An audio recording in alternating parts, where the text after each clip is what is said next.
Hi friends, ఈరోజు మనం కిడ్నీల ఆరోగ్యాన్ని గురించి తెలుసుకుందాం. కిడ్నీ పనితీరును గ్లోమరులస్ ఫిల్ట్రేషన్ రేటుతో కొలుస్తారు. గ్లోమరులస్ ఫిల్ట్రేషన్ రేటు కిడ్నీల రక్తాన్ని ఎంత వేగంగా చేసి శరీరం నుండి వ్యర్థాలను యూరిన్ ద్వారా బయటకు పంపిస్తాయో చెబుతుంది. జిఎఫ్ఆర్ కిడ్నీ యొక్క ఆరోగ్యం ఇంకా కిడ్నీ పనితీరు అంచనా వేయడానికి ఉపయోగపడుతుంది. Serum creatinine levels, age, gender మరియు రేస్ అనే అంశాలను పరిగణలోకి తీసుకొని కొన్ని ఫార్ములాలు వాడి జిఎఫ్ఆర్ను క్యాల్కులేట్ చేస్తారు. జిఎఫ్ఆర్ లెవెల్స్ ఆధారంగా కిడ్నీ ఆరోగ్యాన్ని వివిధ స్టేజ్ల్లో వర్గీకరిస్తారు. 90 లేదా అంతకన్నా ఎక్కువ జిఎఫ్ఆర్ ఉంటే సాధారణ కిడ్నీ ఫంక్షన్గా పరిగణించబడును. కానీ ఒకవేళ జిఎఫ్ఆర్ లెవెల్స్ తగ్గితే స్టేజ్ 1 నుండి స్టేజ్ 5 వరకు కిడ్నీ వ్యాధిని వర్గీకరిస్తారు. నార్మల్ జిఎఫ్ఆర్ ఉండి కిడ్నీ డ్యామేజ్ అయితే స్టేజ్ 1 అంటారు. అలాగే జిఎఫ్ఆర్ 60 నుంచి 89 వరకు ఉంటే స్టేజ్ 2 అని,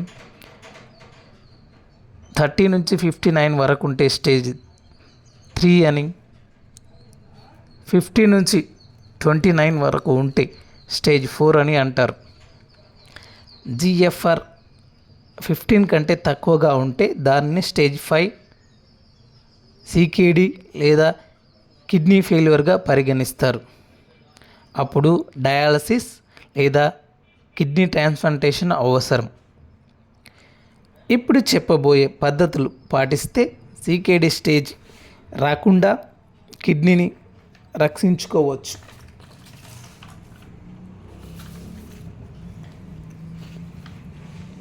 రెగ్యులర్గా బీపీ చెక్ చేసుకోవాలి. బీపీ 130/80 కంటే ఎక్కువ పెరగకూడదు. బ్లడ్ షుగర్ లెవెల్స్ మానిటర్ చేసుకోవాలి. HbA1c 7 కంటే తక్కువగా ఉండాలి. అధిక బరువు వల్ల కిడ్నీ వ్యాధి ప్రమాదం పెరుగుతుంది. BMI 30 కన్నా తక్కువగా ఉండాలి. బరువు తగ్గితే కిడ్నీ ఆరోగ్యం మెరుగుపడవచ్చు. గ్రౌండ్ వాటర్ నేరుగా తాగకూడదు. ఫిల్టర్ చేసిన నీటిని తాగాలి. రోజుకు 8 నుంచి 10 గ్లాసుల నీళ్లు తాగాలి.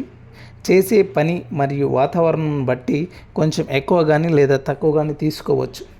కూల్ డ్రింక్స్, జ్యూస్ తక్కువగా వాడాలి, ఎందుకంటే అవి బరువు పెంచుతాయి. షుగర్ పెరిగి కిడ్నీ ప్రాబ్లమ్స్కు కారణం కావచ్చు. ప్రోటీన్, ఫాస్ఫరస్ మరియు పొటాషియం అధికంగా ఉండే ఆహారాలను తినడం తగ్గించాలి. రోజుకు శరీర బరువు కిలోగ్రాముకు 0.6 నుంచి 0.8 గ్రాముల ప్రోటీన్ మాత్రమే తీసుకోవాలి.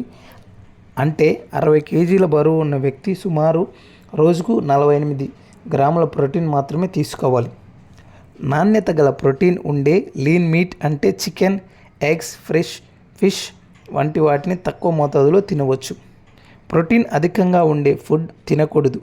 రోజుకు సోడియం 2300 మిల్లీగ్రాముల కంటే తక్కువగా తీసుకోవాలి. అప్పుడు బీపీ కంట్రోల్లో ఉండి శరీరం డీహైడ్రేట్ అవ్వదు. ఉప్పుకు బదులుగా రుచి కోసం స్పైసెస్, లెమన్ వాడుకోవచ్చు. సోడియం ఎక్కువగా ఉంటుంది కాబట్టి ప్రాసెసింగ్ ఫుడ్ వాడకూడదు. ఫాస్ఫరస్ మరియు పొటాషియం అధికంగా ఉండే డైరీ ప్రోడక్ట్స్, అరటిపళ్ళు, నారింజ, పొటాటో, టమాటో, చాక్లెట్స్ తక్కువగా వాడాలి. ఫాస్ఫేట్ యాడిటివ్స్ వంటి పదార్థాల కోసం ఫుడ్ లేబుల్ని జాగ్రత్తగా చూడాలి. పొటాషియం లెవెల్ పెరుగుతాయి కాబట్టి సాల్ట్కు బదులుగా సోడియం క్లోరైడ్ను వాడకూడదు. యాపిల్స్, బెర్రీ, గ్రేప్స్, చెర్రీస్ వంటి తక్కువ పొటాషియం ఉన్న ఫ్రూట్స్ తినాలి. దోస, కాలీఫ్లవర్, గ్రీన్ బీన్స్, పాలకూర, వంకాయ, ఉల్లిపాయలు తక్కువ పొటాషియం కలిగిన కూరగాయలను తినాలి. కూరగాయలను వండే ముందు 2 గంటలు నీటిలో నానబెడితే కొంత పొటాషియం నీటితో పోతుంది. ప్యూరిన్స్ తక్కువగా ఉండే ఫుడ్స్ యూరిక్ యాసిడ్ లెవెల్స్ని తగ్గిస్తాయి. రెడ్ మీట్ ఇంకా కొన్ని రకాల సీ ఫుడ్స్ తినకూడదు. మటన్ కన్నా చికెన్ ఆప్షన్.